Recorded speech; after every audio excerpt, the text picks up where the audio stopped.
It's 26 minutes before 10 o'clock, and you are listening to Business Around Town. Yes, the Thursday edition of the program. Welcome to the program. Today, we're going to be looking at top stories in the world of business. There are lots of interesting stories that we'll be talking about today, and hopefully I'll get my analyst to come in to break down some of the stories. Talking about the person of Mr. Shareholder. I'm expecting him in the studio, but let's move on right away. I have an interesting stories here because lots of stories. We're starting with this one. I talked a little bit about it on my program this morning. It was the first story that we talked about. It says Femi Otedola invests in Transcorp, buys 5.5 stake. Now, this is a big news. If you don't know about it, let me give you a breakdown. I'm going to read the breakdown here so that you can follow the story because it's a good one. It's a good one. We've had lots of not so pleasant news lately from newspapers for what is happening, but this is a very pleasant news. So let's go through the story.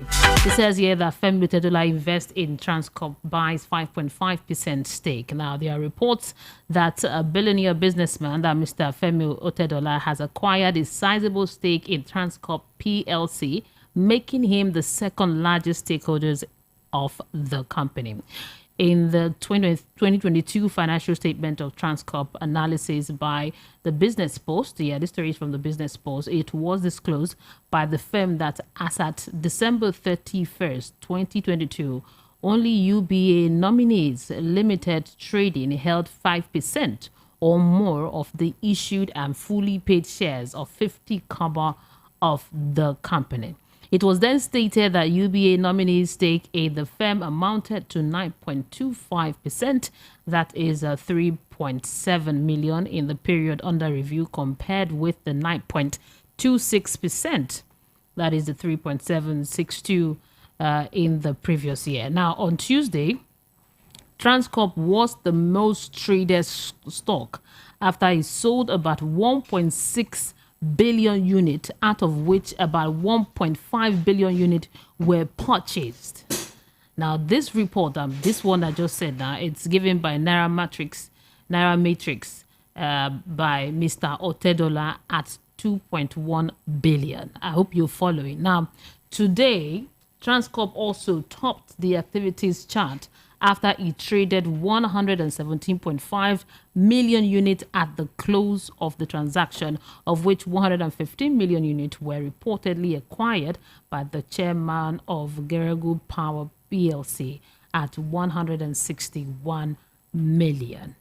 Now, before now, Transcorp has witnessed heavy transaction on the floor of the Nigerian Exchange Limited in off-market deals believed to be carried out for Mr. Otedola purchasing his control of the firm to 5.5% at over 2.2 billion shares.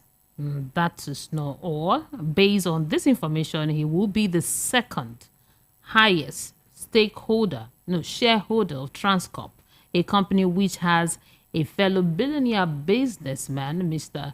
Tony Elumelu, as chairman. Now, interesting story, interesting. This is a breath of fresh air. I have with me Mr. Shareholder. He is a principal partner, Wood Rich Consulting. Welcome to the program. Thank you. Good morning. Yeah. Let me put on your mic. Good morning. Welcome again. Good morning. Yeah.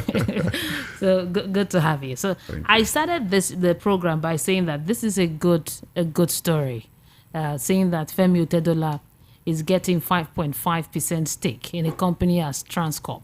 It's a big one. Well, yeah, it's a big one. First of all, Femi Otedola is not... It's more name. Yeah, he's not the average guy on the street. He's one of the richest men in Africa and probably one of the richest men in the world, and he's an investor in the energy sector. So this investment would raise a lot of questions, and for the investing public, for the ordinary guy on the street who's just looking for opportunities, in the stock market, this is definitely a signal to jump into Transcorp as quickly as you can. because if a Femi Otedola is buying that much of a stake, something is cooking. If something is not cooking in terms of something that Transcorp is already involved in, Femi Otedola's involvement in Transcorp would definitely mean that Transcorp will get involved in something big soon. And we already know that Transcorp, it's had a checkered history from the early days of its establishment under the Obasanjo administration as a potential national conglomerate to being privately owned and becoming a major investor in the hospitality, energy, power sector. So it's weathered a lot of storms. And Otedola's involvement now would mean that there's something big coming along the way. So it's an opportunity to jump in if you're an investor. And if you're an investor and you're looking for ways to invest your money and make good returns, it's speculation. So I mean, look, the investments in the stock exchange really is driven by information and speculation. So if this was the if this was the New York Stock Exchange, those shares would have exploded by now. Yeah, they would have gone through the roof. So Nigeria's stock exchange is still if you really, let's be honest with ourselves, infancy in terms of free flow of information that drives investments. So we probably would not see the type of reaction that we would have seen in more open markets, but still I'm sure that there will be a reaction to this. How many Nigerians invest in shares? How many Nigerians really know about shares and they invest in it? Yeah, I mean, and that's the challenge that we've had over the years. I think our government have underplayed the strategic impact that the capital markets could have on national development and growth. One of the ways to drive entrepreneurship, this SME sector, is to make funding available to them from the general public. I know some efforts have been made in the past in this direction, but I think the entry barrier is still high and it's keeping a lot of players out, which is then preventing the stock market from becoming as deep as it should be for an economy like Nigeria. So there's still plenty of work for the regulators for the operator and the regulator of the stock exchange to do. We have lots of companies, I don't want to mention their names, that are doing well. They came in you could buy their shares at a very low rate, and now they are making lots of profit. I have a list of them, but I don't want to promote them. But, so we should educate ourselves about shares, but it's not the government that will do that. No, the only thing the government can do is just to widen the space so that the market can become deep, and then you leave the rest to the players in the space, stock brokers, advisory companies, wealth managers, so that they can drive people's funds into the stock market rather than a lot of the traditional investment outlets that Nigerians tend to like. For example, property. Nigerians would very easily jump in, take 5 million naira of your money, go buy some property because that is what they're sure of. Yes, or maybe Lagos Ibadan Expressway and all of that. So if you take that money and you wisely invest it in the stock market using the services of well-established professional stock brokers that know what they're doing, you could make some very decent returns that are also safe. So all over the world, I think the capital market stock exchanges cannot compete with property, real estate markets in terms of return on investment. But I think in Nigeria, our stock markets can definitely do better. I think it's going to start with us educating people about shares, the process to go about it if you want to buy shares. And you establish an account with a broker, you make a deposit and acquire IDs, analysis in Nigerian stock markets. It will get someone into it to come and break it down and educate people more. Absolutely. I think it's important. Public education to drive, and look, it's what you just said now is absolutely vital, because a lot of people don't realize that even with their 500,000 naira, maybe even with their 100,000 naira, if 500 is more, even with 100,000, yes, even with 50, even with your 100, maybe even 50,000, you can get involved in the stock exchange and make some really decent returns. The challenge is You won't get a 50% per annum return. You won't get 100% per annum. So the stock market is not a money doubling scheme. It's a safe investment outlet. Safe when you play by the rules and use professionals. Because you can also lose your fortune very quickly. Yes, you can. A lot of the stories that I've heard from Nigerians, when I did a research on this some time ago, why is it that a lot of us don't invest in shares? I was in Ibadan then, and a lot of people I spoke to, they told me, Mary, I put a lot of money into it. All of a sudden, the money was worthless. I kept getting those stories. And I asked them, who is your stockbroker? Who? Exactly. They didn't know. So I think we need to do more information, give out more information on this. Using the Transcorp that we talk about, into this conversation as an example, Transcorp, that's why I called it a checkered history. Transcorp came into the market all those many years ago, over a decade ago, at, I think the list price was about 5 naira or 6 naira per share, about 10, 12 years ago. So I can't remember the exact timeline. Transcorp went as low as almost becoming at par value. They almost went as low as 50 kobo.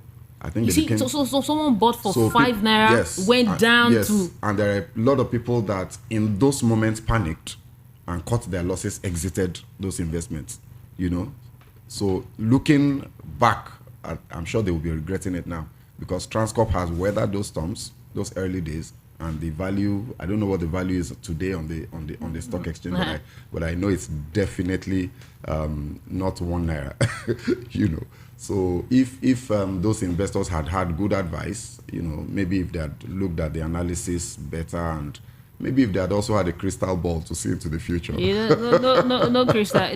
It's all about risk. Yeah. It's all about risk and what you can take. So investing in shares is a long-term business. Yeah, even in bonds and all of that, it's a long-term business. What many people know, average Nigerians, I like to talk about the average Nigerians, it's all these MMM and 10%. Put 20K to get 10%, or invest money, they'll give you 5% at the end of the month when they don't have an office, or some of them even have an office. And you could also use the stock exchange, the stock market, as a short-term aggressive capital growth outlet, but you would have to be trading actively. You have to really know it. So you'd have to know what you're doing. Or you have a very good broker who is making your buy and sell calls on your behalf and giving you your daily or weekly report on how your portfolio has done. So you buy some today, you sell them tomorrow, or you sell them a week later, make your small killing, and keep growing your portfolio that way. So there are a lot of opportunities there.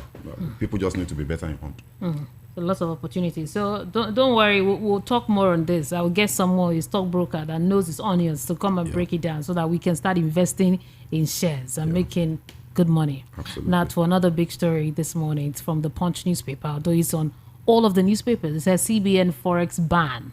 Nigerians import 18 trillion naira cooking oil, meets others in 7 years. Now, the report says 18 trillion amidst the Forex ban. They imported. And top on the list is cooking oil, meat, the things that we can generate, the things that we can produce. Now, this is how much, not billions, so I'm saying 18 trillion in 7 years. Now, it brings me to the question, why? Why at this level we're still doing this? I think the first question that we need to ask ourselves is, those items are on a banned list. So how? I think before the why, we should say the how. How have we been able to spend trillions of naira on items, importing items that the CBN does not fund? It's a question that the CBN really, really needs to look at, because for some of us, we've always argued that you cannot be in a developing economy and try to grow that economy by fiat and by a government by ban. The average Nigerian public sector official, the average Nigerian government official believes in the absolute power of government and believes that the solution to a lot of our problems is to wield the big stick. And we have always argued, for a free market economy, where you give incentives and people will behave the way you want them to behave. You don't ban things. Find policies to channel activity, effort, interest into the areas or away from the areas that you want to channel those things towards. So instead of having this long list of items that are banned that you will not provide forex for, yes, how about using tariffs, taxes, duties and all that to deliberately manage the activities of private players in those sectors? So you say you don't want, the logic behind the ban on those items is that if you ban them and you don't give forex to people that want to import those things, then they won't be able to import it and therefore will produce locally. That's the objective. The objective is to drive local production import substitution strategy, the very old import substitution strategy. But, as this report has shown, it really works.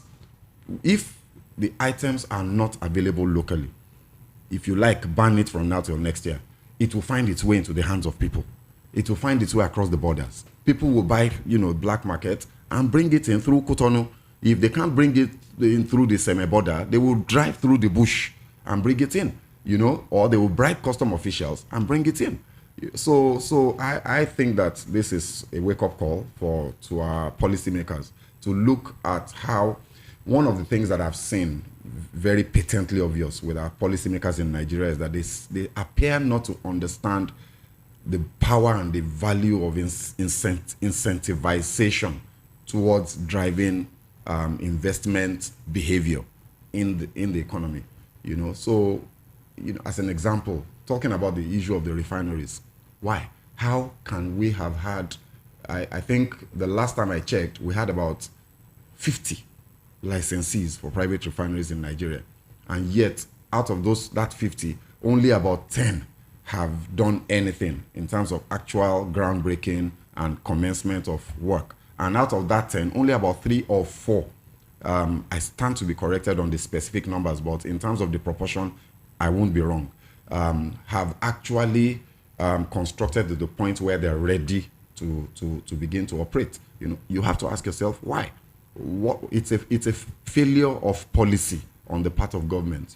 So as it applies to the oil sector, it has applied to rice, it has applied to sorghum, and so many other things that the government has at one time or the other tried to ban. Imagine we're importing meat. What are we doing wrong? Why can't we have ranches in Nigeria that are producing these things in enough volume to meet local demand? Because Nigeria still has the largest population of cattle, for example. My own question is, why are we quick to banning stuff? Like you said, why are we quick to banning? The CCBN, they ban forex. They won't give forex to these people importing these items. Not that the items, you cannot import it. You can bring it into the country, but they won't provide you the forex, which will make the price of the things very expensive. Now, it's going to affect us, the average consumers. That's banning. Now, also for the issues of doctors. Now, instead of trying to fix the issues of, okay, why are doctors leaving the country? Why the brain drain? Why all of that? Now, the next move they are making, the bill that's going to go into second reading if we're not careful, is that ban them. Let them stay in Nigeria for 4 more years, and they can't go anywhere until they work. So why do we take that approach? Who is behind all of this failed policy? Because the amount here is humongous. It's big. 18 trillion. Yeah. So my theory has always been that we lack a habit of intellectual rigor as a country. We just simply, as a country, as a culture, for example, till today, Mary, critical reasoning is not taught in most of our courses in universities. Critical reasoning, logical analysis is something that should be taught at secondary school level as a subject. We need to teach ourselves how to think, because a lot of people don't understand that there is a method to thinking. So without the knowledge of how to think, what you have is that people get into government and they always almost devolve to the easiest path out. Because if you are unable to sit down, put maybe 20 people in a room, lock the door, throw the key away, for 1 week and say, guys, you are not coming out of this room until you give me a solution to this problem of local sustainability, for example, just using that as an example, in food production, food security. I will not let you out. So if a president does that, gathers the most brilliant minds in economic policy in the country, put them in a room and say, gentlemen, you are not under arrest, but you are not leaving this room until you give me a workable plan that will result in sustainability in food production or self-sufficiency in food production in 5 years, just as an example. Then, if you do that, people will come out having thoroughly, rigorously looked at all of the ramifications of how to achieve that policy objective. But we never do that. What you find is that people come into government, there are documents that have been written 20 years prior. They simply adopt those documents, do some plastic surgery on them, and continue with business as usual. That's what we have always had. So you've got maybe, for example, a National Development Plan, NDP. We had NDP 1, we have NDP 2. The Jonathan administration used that document. The Buhari administration came on board and just updated it, did some plastic surgery on it, updated it with the specifics of GDP data and other economic indicators, and then continue to roll with it. We've not had somebody come and say, I will tear this thing to shreds. I want something different. Let's do something that will work. Let's do something that will work, and that will work obviously, where you are seeing milestones and results in real time over a short, medium, and then the long term. We have not had this as a country. And I think that it's because we simply don't know how to think. It's sad. When you listen to public debate and you listen to people who are educated and exposed, you realize that we have a critical thinking problem as a country. Because people are unable to take evidence and use the evidence before them, right before your eyes, to arrive at the correct conclusions. We always somewhere along the way deviate and emotions set in and other considerations set in. And this happens to our government officials as well. You know that when you're talking like this, it just brings me back to during the campaign for the elections when we saw the presidential aspirant from different parties, when they debate, you don't see them debating on issues like this. That, okay, this is what I'm going to do concerning the fuel subsidy. This give us a roadmap concerning exports, concerning forex, nothing. But all you hear is emotions. This person did this, or at best a very, very superficial effort at analysis and issues. So that's the challenge, Mary. I think that our policymakers need to be more rigorous with their thought process so that we don't have all of this government by ban that we keep doing. I keep calling our governments are usually government by ban. They ban everything. You have a problem with motorbikes in Lagos. The solution, ban it. I mean, there are so many other things. You could have used technology. You could have used this as an opportunity to document people that you recognize are a risk in terms of security. So the question is, why is it so difficult? Is it the corruption or it's the thinking? They don't want to think. I think it's the thinking. The corruption is there. I think that there's also don't the want fact to that think. Because it's when my objective is to steal money, then thinking is not a very important. It's not a because most of the system, most of the things are not working. Yeah, across all sectors. Look at the naira crunch now, that we just survived now. Look at that policy. Look at all what we went through. It was like the process wasn't even taught. It was obvious that there was no thinking at all at the beginning. It was very obvious. And from the very moment that policy was announced, those of us that come on air to talk had said, this thing will not work. This is impossible. You can't do a 90-day currency redesign. It's impossible. Logistically, it's impossible. And then you have the president coming to endorse it. What? Let's go on a break. We'll pay some bills. When we come back, we'll open the phone lines. And there are other issues to discuss here from the newspapers. Keep it here. Do not touch the dial. We'll be back after this. For this Naija wey we dey so, say you no hold cash no mean say wahala dey o. You wan send money to Male for Villa, just use Momo. You wan buy recharge card or data, just use Momo. You wan pay for market wey you buy, just use Momo. You fit to use Momo run plenty things without cash. As long as you get Momo account, no cash, no wahala. And e dey easy to open o. Just dial *671# to open Momo account. Set your PIN, transfer money from your bank account inside your Momo Momo account. Make you fit dey pay for anything, send and receive money sharp sharp because life dey simple with Momo. Business around town. As a business person, it's important for you to always have a plan 5 years ahead. Nigerian economy is in a state of emergency and everyone is screaming. The internet does not know whether you're a business or... Tune in every weekday, Monday to Friday, 9:30 to 10:30 a.m. to learn the latest strategies for building wealth and securing your financial future. Yesterday's business cannot be today's business, unfortunately, so you have to definitely be ahead of the game. Join Mary Anaife at Debbie as she takes you through in-depth interviews with successful entrepreneurs, financial advisors, and industry leaders. This is the first time where the oil prices have gone high, but our revenues have nosedived. And the government is saying we don't know. The internet is the biggest leveler out there for business. A lot of them are scared that this technology is secure.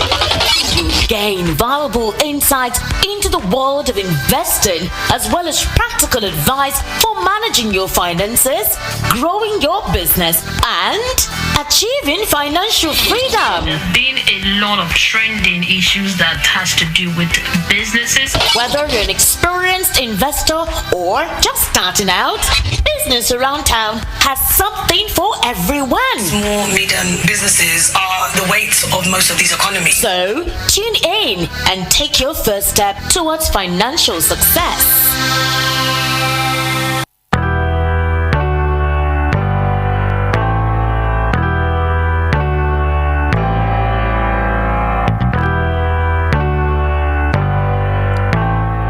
The time is 10 o'clock. You're listening to Business Around Town on radio, Voice of the People, 90.3 FM. My name is Mary Onaife Edebi. I'm talking with Mr. Segun Shokbiton. He's the principal partner, Wood Ridge Consulting. And we are looking at some of the top stories in business in Nigeria. And we've discussed, we've had quite a robust conversation this morning. We talked about Femi Otedola's investment in Transcorp, buys 5.5 stake. I think we talked about it. And now we are looking at the CBN Forex ban. Nigerians import is about 15 trillion naira. So that's what we were talking about before we went on the break. Now let's move to another story. But before we do that, the phone lines are open. If you want to join the conversation, why not? Join.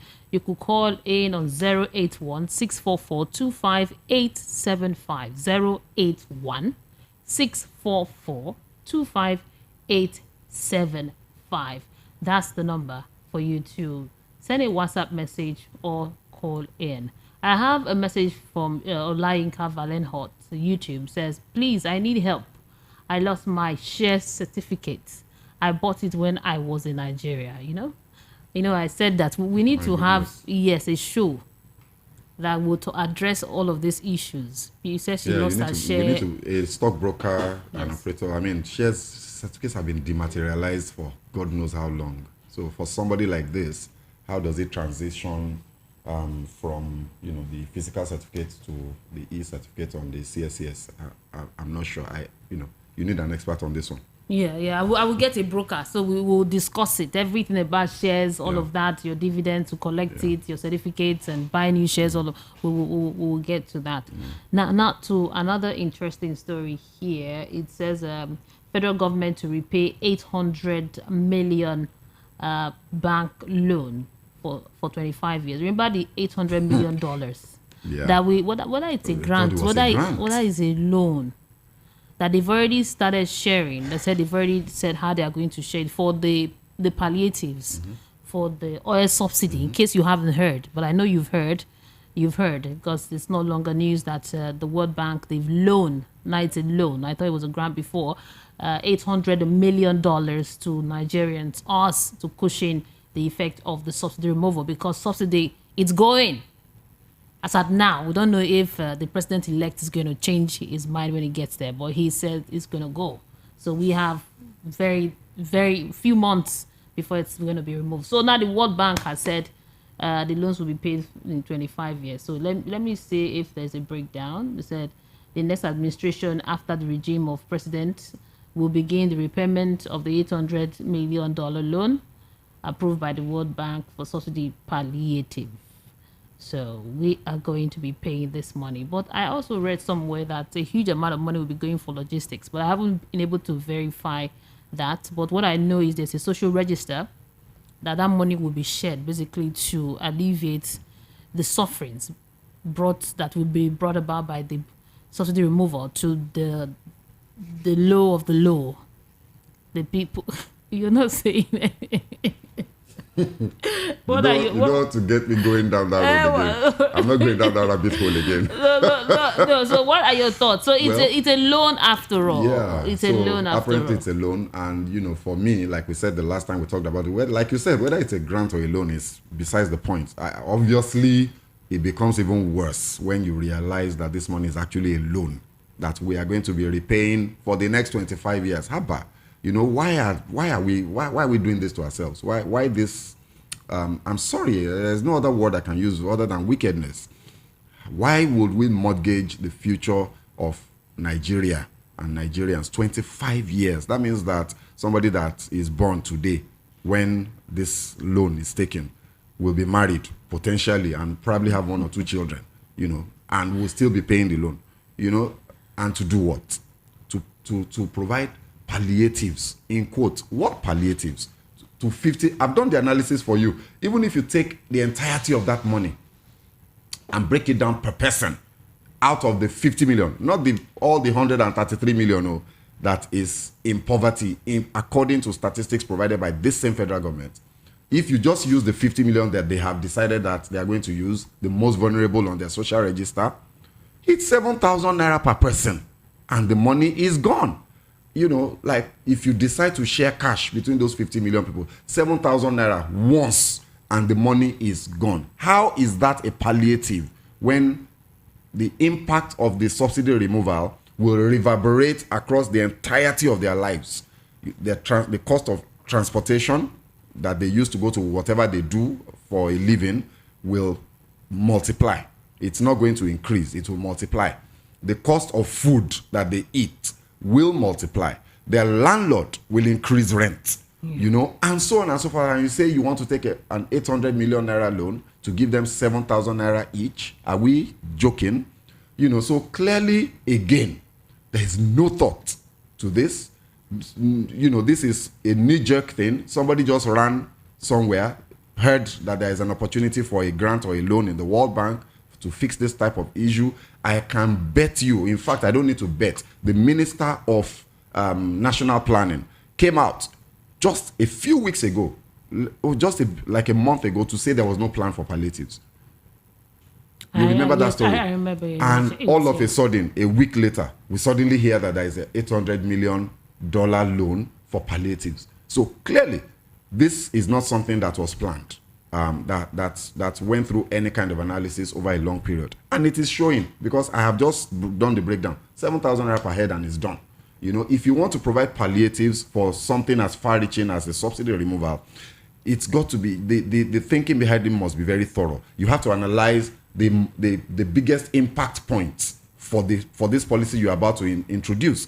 Which specific areas of the lives of the average Nigerians will it impact the most? Which Nigerians will it impact the most? How do we reduce that impact in the immediate short term, 3 months to 6 months? It cannot be a one-time thing. So if you are talking about finding a way to subsidize transportation, so you are transferring the subsidy from petroleum products to transportation sector so that the prices of transporting themselves or transporting their goods will not be out of reach. Yeah. Then you need to say, how do I achieve that? Do I want to bring in subsidized vehicles, increase the fleet? There's so many things that need to be done in terms of analysis to ensure that this is done properly. Do you want to subsidize agriculture to ensure that food prices do not go up as a result of the subsidy removal? Again, you now look at, how do I implement this? There's too much to be done. It's not something you can craft in 1 month. It's not something you can even craft in 6 months. It's got to be an extensive and thorough analysis of the impact of the policy and how to mitigate the negative impact of the policy for Nigerians. This obviously hasn't been done, and yet we are saddled with another loan that we're going to be paying for 25 years. You know, it's really terrible. Again, it just shows that our government officials sadly don't think, they're not dull. Don't get me wrong. I have some friends there.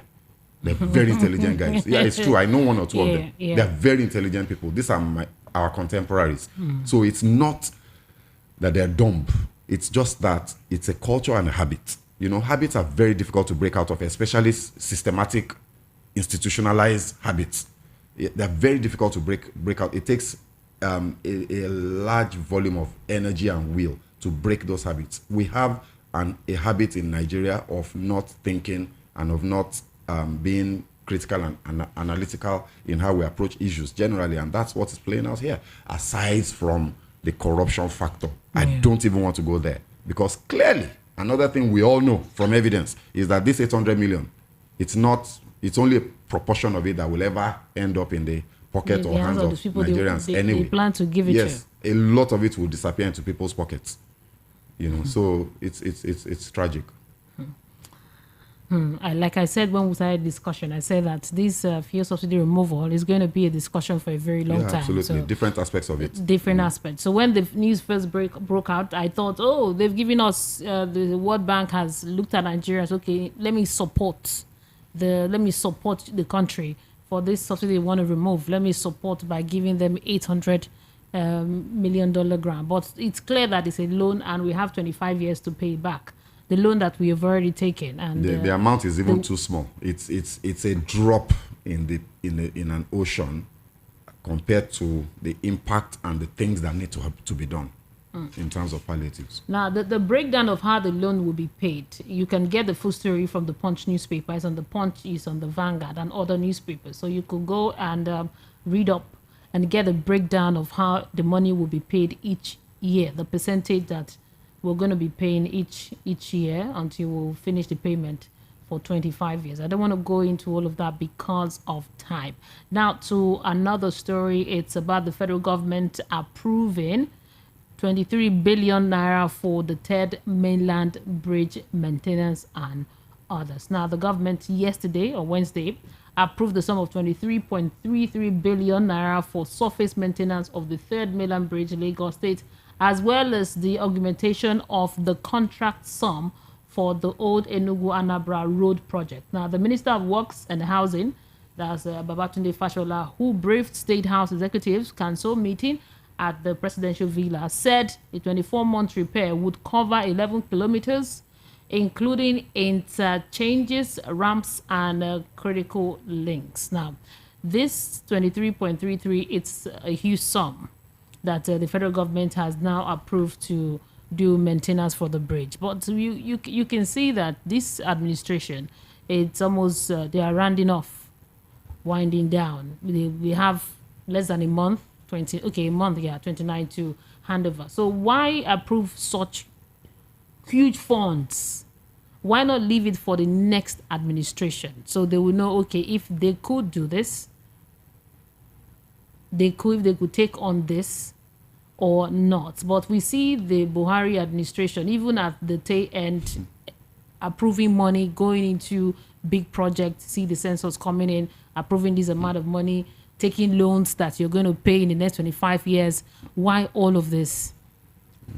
Well, again, it's easy to just swipe this with a very generic paintbrush and say it's some sort of corruption involved, because just like you say, the administration is going out in just a bit over a month. We've seen a flurry of bills being approved by the president. We've seen a flurry of new projects being initiated, and you have to, like you said, the census is still being planned. I'm absolutely certain from all I'm seeing right now that it won't happen. But yeah, I don't think it will happen because it might happen. How? There is nothing is going on. So something obviously is going on behind the scenes, but censuses don't happen behind the scenes. It involves every single Nigerian, so I don't think it will happen. And if it does, it will fail. Just based on the fact that we haven't planned well for it. So when you fail to plan, you're obviously planning to fail. So if we go ahead with it, it will fail. But that's just an example of the other things that are happening in a flurry of activity towards leading up to the end of the tenure of this administration. However, I think it's also important to note that government is a continuum. So like I said, it's easy to just wave this aside and say they've started again. They're just trying to clean out on their way out. But the truth is, government is a continuum. Does the third mainland need maintenance? I'd say yes. In order to keep it, it's one of the busiest roads in Africa.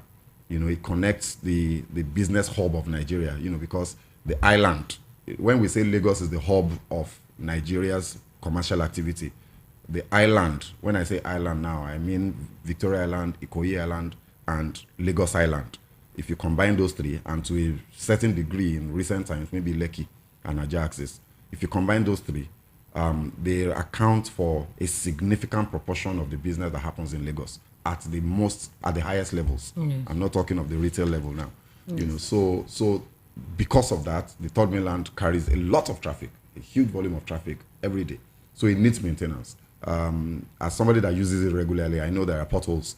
They're in some very dangerous spots, even though there's some repair works were done recently, just less than 2 years ago. But yeah, it's a good thing for us to put money aside and plan. Maintenance is supposed to be an ongoing thing anyway. And government is a continuum. So whoever becomes the next president, whatever that administration will look like, they should simply pick up on this and continue with it. So I would resist that temptation to wave this aside and say it's a good thing. I think it's a good thing. And like we were saying off air, to be honest, whatever you have to say about the administration of Buhari, regardless of what he himself has to say, I think that in spite of all of his many, many, many failures, one of the biggest successes of this administration, and I think perhaps what is likely to become his legacy, will be the fact that for the first time in recent memory, and definitely in the Fourth Republic, we've seen a continuation of very important projects and policies across administrations that were not from the same party. So a lot of the projects that the supporters of this government will point out gleefully and say, oh, we did this.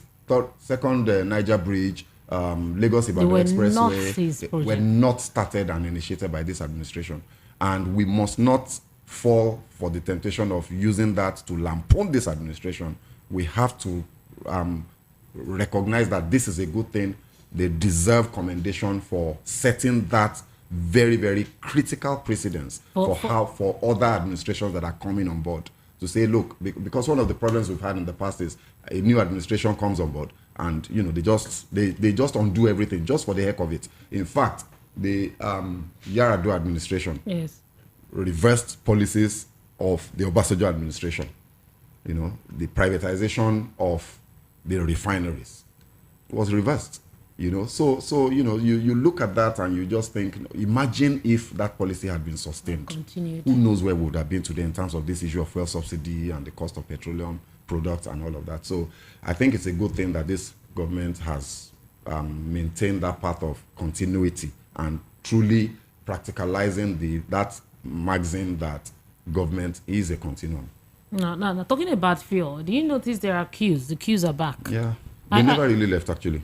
No, but they left a bit. I couldn't get fuel, I think, for 2 days now or 3 days. I drove around, I couldn't. And today I saw the queues, the massive queues. I'm like, the queues are back. But I haven't gotten any report why we are experiencing the scarcity, why it's coming back. I don't know. I've told you what now. Is I the told cause? you now. No, tell me. Maybe I want to know why are the queues back? We're being potty trained. I told you. This is the longest. It's like it's artificial. We have never, in my entire life as an adult Nigerian, and I'm in my 50s, I'm in my mid-50s, we have never had a period of sustained fuel scarcity like this. October, this thing started in October, Mary. October is 7 months ago.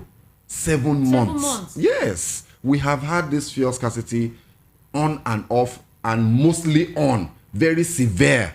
The only time that it abated slightly was just immediately after, not even before, the presidential elections.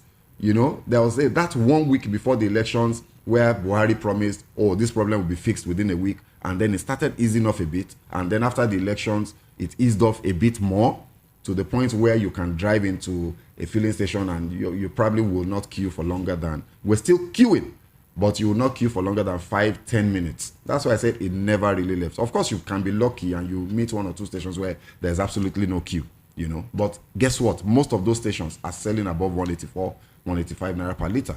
So if you see a station where there is absolutely no queue, just drive in, out of curiosity, drive in, you'll see that they're selling at 200 or 220 naira per liter. So again, it's still, I'm saying that we're still being potty trained. The scarcity will probably get a bit more severe towards the inauguration and will get really bad again immediately after the inauguration. And then the subsidy removal will be implemented.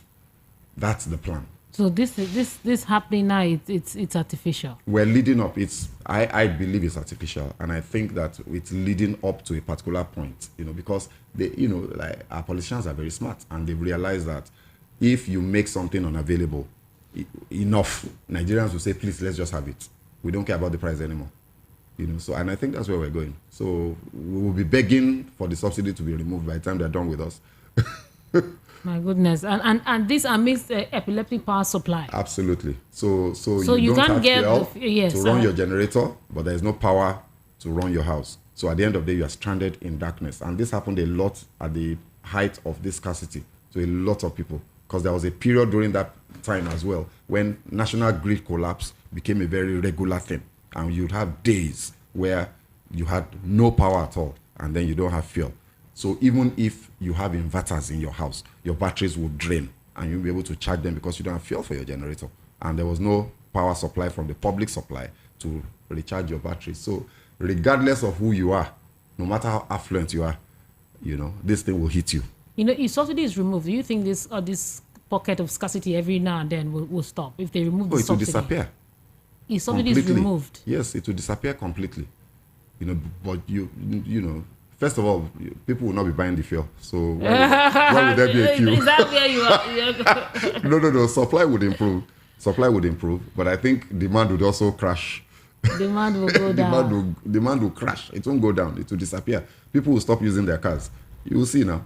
I mean, how do you fuel a car at 700 naira? It's how quickly Nigerians just adjust. Yeah, unfortunately. No light, no power. We adjust. You drive around, you can't get fuel. People will stop driving their cars when this thing happens. They will adjust. They will just start taking bus. A lot of people will not be able to afford to drive their cars. So they will start taking the bus. And many will not be able to afford regular transportation. So they will sit at home.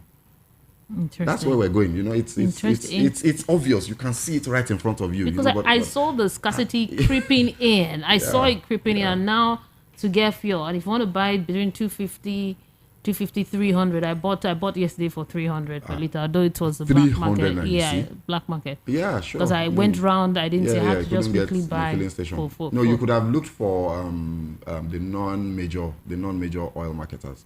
They're selling at above pump price. I did. I drove around. I almost finished the fuel that I had, so I had to just quickly buy that one. Before you had to push your car. Yes, and when you buy it, you just keep going. So that's what we do. We keep going. Absolutely. We keep moving.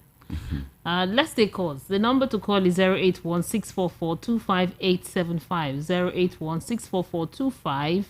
081-644-25875. Maybe I was fast. Let me take it slowly now. 081-644-25875 is the number if you want to join the conversation. Let's look at some of the messages that we've gotten this morning. This one says, good morning to you, Mary and Mr. Shegun Shokito. Thank you for the insightful conversation we're having today. Nigeria is in a serious place where the people in power don't think. All they want is to collect money, feed fat, send their family abroad. They do nothing for us. Okay. This is for Mr. Ade from Misolo. Thank you, Mr. Ade. Another message says, good morning to you and VOP family. Thank you for the job you are doing. This analysis is 100% thanks to your speaker. My name is Uche from Igondo. Thank you, Mr. Uche. Hello, good morning. Good morning, Mary. Good morning. Good morning. Welcome to the program. Good morning. Good morning to your guest. Yeah, good morning. Go ahead, sir. Good morning. Yeah, my name is Ben from Eba. Okay, go ahead, Mr. Ben.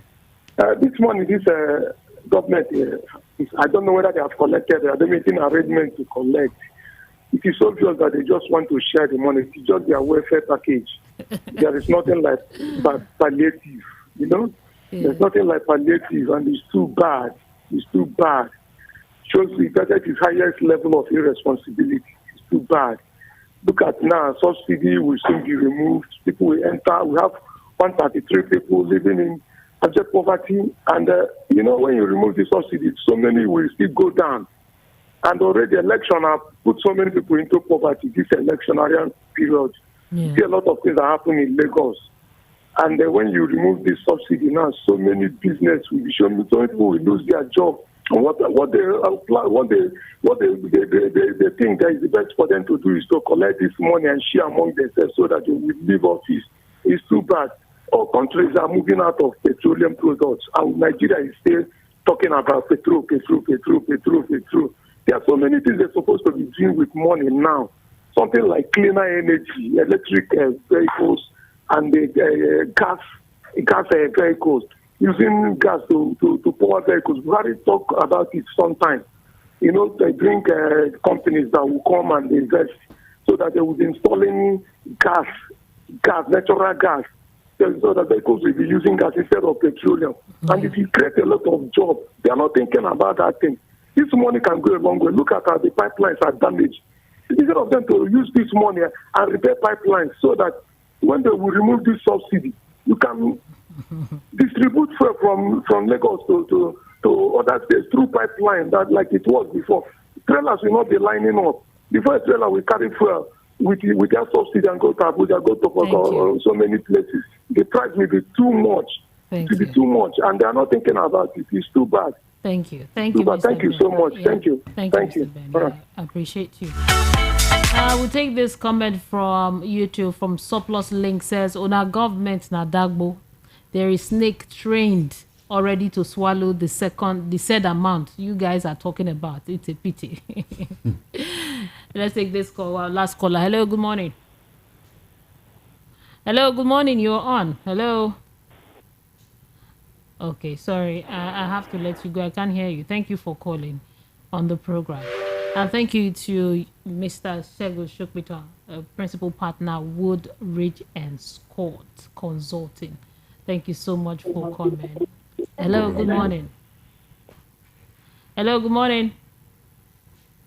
Okay, I have to let you go. I can't hear you. But thank you so much for being part of the program today. Tomorrow is another day. We'll have another edition of the program tomorrow, same time from 9:30 to 10. Do enjoy the rest of your day. Coming up next at 10:30 is Area Matter. You don't want to miss that program. Keep it here.